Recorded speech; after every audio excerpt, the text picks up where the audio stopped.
UK PSC 2025 यानी कि Uttarakhand upper PCS का प्रीलिम्स एग्जाम 29 जून 2025 को ही पॉसिबल लग रहा है। यूके पीएससी 2025 का प्री के लिए अभी आपका टारगेट होना चाहिए सिर्फ और सिर्फ कट ऑफ क्लियर करने पे, ठीक है, क्योंकि प्री सिर्फ एलिमिनेशन स्टेज है। फाइनल सिलेक्शन होगा मेंस प्लस इंटरव्यू के बेसिस पे 1500 प्लस 150 के 1650 नंबर पे होगा, लेकिन आपको वहां एंट्री ही नहीं मिलेगी अगर आप प्री नहीं निकालेंगे। तो नया सिलेबस, एग्जैक्ट सिलेबस, जो सिलेबस की डिमांड है प्लस लेटेस्ट एंड पैटर्न के हिसाब से अगर आपको यूके पीएससी 2025 का कट ऑफ क्लियर करना है, स्टडी फॉर सिविल सर्विसेज का कंप्लीट ग्रुप आप प्री वाला ले लीजिए और उसको एग्जाम तक फॉलो कर लीजिए। 3 चीजें हैं उसमें। स्टडी फॉर सिविल सर्विसेज का सिलेक्शन मटेरियल से आपको पढ़ना है, बस उतना ही इनफ है। कंप्लीट सिलेबस का निचोड़ है, उसमें पूरा कवरेज है, लेटेस्ट एंड पैटर्न के हिसाब से कंप्लीटली रिवाइज और अपडेटेड सब कुछ मिलेगा। पूरा करंट का कवरेज है, उत्तराखंड का जीके और जीएस का सबका कवरेज आपको मिलेगा, उससे पढ़ना है। और एससीएस की पेड क्विज और एससीएस की टेस्ट सीरीज से प्रैक्टिस करनी है। ये 3 चीज कर लीजिए एग्जाम तक। यूके पीएससी 2025 का कट ऑफ आराम से निकल सकता है, चाहे जैसा पेपर आ जाए। इजी, मॉडरेट, टफ, एंडिकल, कॉन्सेप्चुअल, लेंदी, फैक्चुअल, जैसा भी जो है आयोग पूछ ले। यूके पीएससी 2025 की मेंस की भी सिलेक्शन तक की तैयारी का ग्रुप हमारा चल रहा है, आंसर राइटिंग के ग्रुप भी चल रहे हैं। जीएस 1 से लेकर 6 तक का जब भी ये सिलेबस चेंज हुआ था पिछली बार, तो सबसे पहले स्टडी फॉर सिविल सर्विसेज ने ही डेवलप किया था। उसके बाद हमारा जैसे ही मार्केट में आया, जितने भी कोचिंग वाले हैं सब कॉपी पेस्ट करके अब दे रहे हैं आपको, तो वो कुल मिला के आपको स्टडी फॉर सिविल सर्विसेज का ही रहा है, ठीक है। हमारे आंसर राइटिंग भी ग्रुप चल रहे हैं, ऐसे का भी चल रहा है। यूके पीएससी से हमारे पहले सिलेक्शन हो भी चुके हैं, फाइनल सिलेक्शन तक मैं खुद ही जो है मेंस वगैरह का इसमें सिलेक्टेड हूं, ठीक है। तो कोई टेंशन वाली बात नहीं, कोई कमेंट, कोई फीडबैक, कोई सजेशन हो आप प्लीज वीडियो में पूछ सकते हैं मुझसे। पीएससी 2025 का यानी कि उत्तराखंड अपर पीसीएस का नोटिफिकेशन आ चुका है। 27 मई तक फॉर्म आप भर सकते हैं, लास्ट डेट है, ठीक है। शुल्क वगैरह जमा करने की भी वही लास्ट डेट है, मॉडिफिकेशन करके जमा करने की फाइनल सबमिशन की 3 जून से 12 जून है। जितनी जल्दी हो सके कर लें, लास्ट डेट का वेट ना करें, ठीक है। और मेरे हिसाब से जो भी लोग उत्तराखंड का अपर पीसीएस का देने की सोच रहे हैं, देना चाहिए आप लोग को एग्जाम। देखिए ये अपर पीसीएस की वैकेंसी है, इसमें सारे स्टेट वाले लोग अलाउड हैं, ठीक है। उत्तराखंड के स्टूडेंट भी हर जगह जाके फॉर्म भर के सिलेक्ट होते हैं। उत्तराखंड की जो वैकेंसी है इसमें भी बाकी स्टेट के स्टूडेंट को जरूर आना चाहिए, बिहार वालों को भी आना चाहिए, यूपी वालों को भी आना चाहिए। अपर पीसीएस की है क्योंकि ये, तो सारे लोग इसमें अलाउड हैं और बाकायदा सिलेक्शन भी ले सकते हैं, ठीक है। होते भी रहे हैं। इंटरव्यू में थोड़ी बहुत पार्शलिटी हो सकती है और अदरवाइज जो है ये बिल्कुल, अगर आप मेंस में परफॉर्म करोगे कोई दुनिया की ताकत नहीं रोक पाएगी आपको। तो भरना चाहिए फॉर्म, जरूर भरें। यूपी, बिहार, एमपी, जितने भी लोग हैं मतलब अदर स्टेट के, उनको भरना चाहिए। उत्तराखंड वालों को तो भरना ही चाहिए। बाकी नोटिफिकेशन में आप देख सकते हैं, अगर एक बार इसको पढ़ लीजिएगा तभी फॉर्म वगैरह भरिएगा। कोई भी समस्या हो तो कॉलिंग नंबर वगैरह भी दिए हुए हैं आयोग के, इन पर डायरेक्टली बात करके पूछ सकते हैं। अगर आप इसको पढ़िए नोटिफिकेशन को, मेन बातें मैं बता दे रहा हूँ। कोई चीज़ ना समझ में आए तो कमेंट करके पूछें तुरंत। अब देखिए इसमें पहली बात तो पैटर्न तो आपको पता ही है, पहला प्री ये पेपर है ना, वो एलिमिनेशन है, उसका कोई फाइनल सिलेक्शन से मतलब नहीं है। फिर मेन से उसमें 6 पेपर होते हैं, जीएस के 200 नंबर के 1200 ये हो गया, 150 का ऐसे और जो है 150 का हिंदी, 1500 का ये है मेंस, प्लस 150 का इंटरव्यू है। बस 1650 में जो लाएगा मैक्सिमम मार्क्स, बस उसी का सिलेक्शन होगा, सिंपल बात है ये।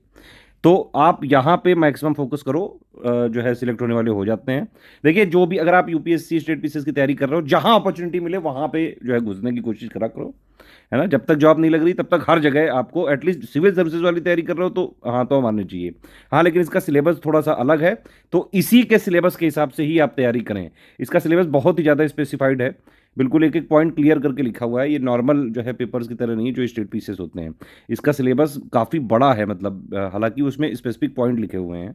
एक चीज़ और मैं बताना चाहूँगा कि भाई इसको भर कोई भी सकता है, अदर स्टेट वाले भी भर सकते हैं, लेकिन हाँ अगर आप मतलब उत्तराखंड के बाहर के हो तो यहाँ पे जनरल की तरह ही आप ट्रीट करे जाओगे, ठीक है। टोटल मिला के 130-32 के आसपास, सॉरी 123 वैकेंसी निकली हुई हैं, ठीक है। टोटल मिला के ये छोटा सा स्टेट है, इसमें इतनी भी वैकेंसी मेरे हिसाब से ठीक ठाक मानी जा सकती हैं।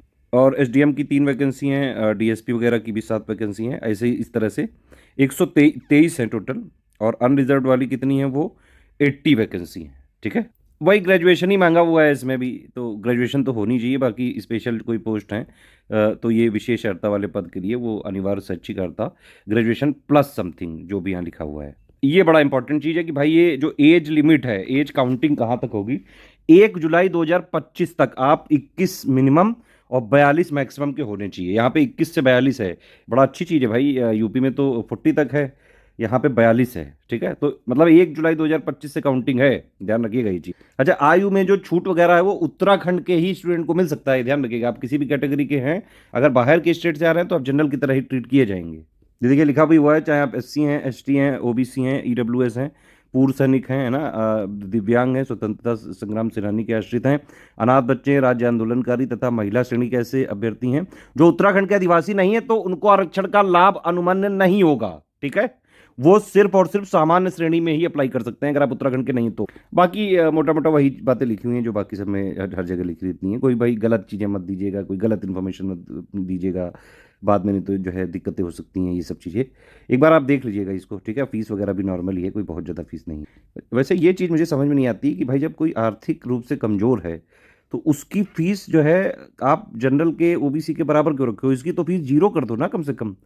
जब वो आर्थिक रूप से कमज़ोर है, आर्थिक मतलब समझ रहे हो ना कि आप, वो गरीब है भाई, उसको तो जीरो में कम से कम भरवाओ फॉर्म। ये आप देख सकते हैं, प्राइमरी जो प्री है वो सिर्फ एक छटनी परीक्षा है, मतलब सिर्फ इसमें क्वालिफाई करके आप मेंस की टिकट पा सकते हैं बस, और कुछ नहीं है। और सीसेट इसमें क्वालिफाइंग होता है, पेपर 33% नंबर लाने होते हैं। और यहाँ पे 1/4 निगेटिव मार्किंग है, ये भी थोड़ा ध्यान रखें। प्री वाले जो पेपर हैं ये इनके जो है सेंटर वगैरह हैं प्री के, आप देख सकते हैं। भाई ये क्वेश्चन ना पूछना कि थल क्या मैं बाहल दूतले तेत का हूँ और मेले तेत में तेंतल पल जाएगा क्या? मतलब ऐसे ऐसे मूर्ख लोग भी होते हैं जो पूछते हैं भाई आप, मैं जो है आप मान लो उत्तराखंड के बाहर के हो कहीं, अरे तो सेंटर तो उत्तराखंड में ही पड़ेगा ना भाई, परीक्षा तो उत्तराखंड की ही है। आप अगर बाहर से मान लो आ भी रहे हो और बन भी गए तो रहना तो आपको, पोस्टिंग तो उत्तराखंड में ही होगी ना बेटा। इतना तो कॉमन सेंस रखा करें आप कम से कम। जिस जगह का एग्जाम है वहीं का तो सेंटर पड़ेगा ना भाई। उत्तराखंड की परीक्षा है, उत्तराखंड का सेंटर पड़ेगा। अगर बिहार का कोई स्टूडेंट देने आ रहा है तो उसके लिए बिहार में थोड़ी ना रखवा दिया जाएगा भाई, आयोग तो उत्तराखंड का है ना। बाकी यही, ये मैंने पहले ही बता दिया था, ये देख सकते हैं आप, ये वाला कट ऑफ का है। इसके कट ऑफ के लिए आप, हमारा बस कोर्स अभी चालू हुआ है 6 मई को, उसको आप स्ट्रिक्टली एग्जाम तक फॉलो कर लीजिए, चाहे जैसा पेपर आ जाए, बिल्कुल exact official syllabus latest and pattern के हिसाब से सारी कंप्लीट डिमांड जो एग्जाम की है वो पूरा करते हुए किसी भी तरह के पेपर में आप कट ऑफ क्लियर कर पाने की हालत में रह सकते हैं अगर आप हमारे जो कंप्लीट कोर्स हमने चालू किया है प्री वाला, उसको आप ज्वाइन करके स्ट्रिक्टली एग्जाम तक फॉलो कर ले। 3 चीज करनी है सिर्फ, एससीएस के मटेरियल से पढ़ना है, और एससीएस की पेड क्विज और एससीएस की पेड क्विज और एससीएस की टेस्ट सीरीज से प्रैक्टिस करनी है। ठीक है, बस इतना ही करना है, प्री आराम से क्लियर हो सकता है। बाकी ये मेंस का मैंने आपको बता ही दिया पहले कि भाई 1500 नंबर का टोटल मेंस है और 150 नंबर का है ये। एक बार इसको देखें और भर लें फॉर्म वगैरह, है ना, जो भी स्टेट पीसीएस के स्टूडेंट उनको भरना चाहिए ये। कोई और चीज़ आपको ना समझ में आ रही है उस पूरे अगर फॉर्म वगैरह भरने में या नोटिफिकेशन में, आप प्लीज़ कमेंट करके पूछें, मैं जो है उसका रिप्लाई कर दूंगा।